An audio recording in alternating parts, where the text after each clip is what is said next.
بسم اللہ الرحمن الرحیم۔ السلام علیکم دوستو، بہنوں، بھائیوں۔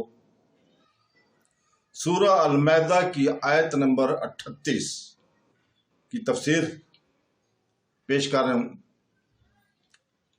اس کی تلاوت صبح ہو چکی ہے اردو اور انگلش ترجمہ کے ساتھ، اور اب تفسیر ہم پیش کر رہے ہیں تفسیر سیرت الجنان سے۔ آیت نمبر 38 میں اللہ تعالیٰ فرماتا ہے، جس کا ترجمہ کنز العرفان، اور جو مرد یا عورت چور ہو تو اللہ کی طرف سے سزا کے طور پر ان کے عمل کے بدلے میں ان کے ہاتھ کاٹ دو، اور اللہ غالب حکمت والا ہے۔ تو یہ تو اللہ تعالیٰ اس آیت میں فرماتا ہے۔ اس آیت میں چور کی سزا بیان کی گئی ہے کہ شرعی اعتبار سے جب چوری ثابت ہو جائے تو چور کا ہاتھ کاٹ دیا جائے۔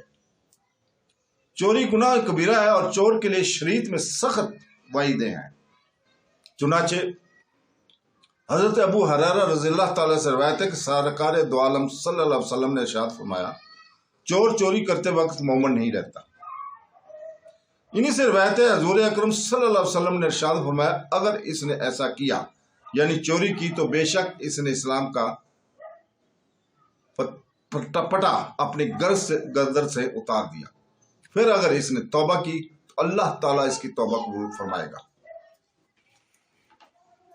یعنی چوری کا لغوی معنی خفیہ طریقے سے کسی اور چیز کو اٹھا لینا، جبکہ شرعی تعریف یہ ہے کہ عاقل بالغ شخص کا کسی ایسی محفوظ جگہ سے کہ جس کی حفاظت کا انتظام کیا گیا ہو 10 درہم یا اتنی مالیت یا اس سے زیادہ کی کوئی ایسی چیز جو جلدی خراب ہونے والی نہ ہو، چھپ کر کسی شے اور تعویل کے بغیر اٹھا لینا۔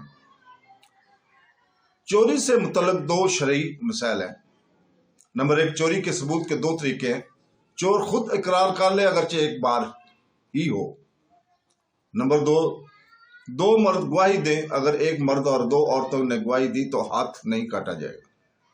نمبر 2، قاضی گواہوں سے چند باتوں کا سوال کرے، کسی طرح چوری کی اور کہاں کی اور کتنے کی اور کس کی چیز چرائی۔ جب گواہ ان امور کا جواب دیں اور ہاتھ کاٹنے کے تمام شرائط پائی جاتی ہوں تو ہاتھ کاٹنے کا حکم ہے۔ اس میں تنبیہ ہے، حدود تعزیز کے مسائل میں عوام الناس کو قانون ہاتھ میں لینے کی شرعی اجازت نہیں۔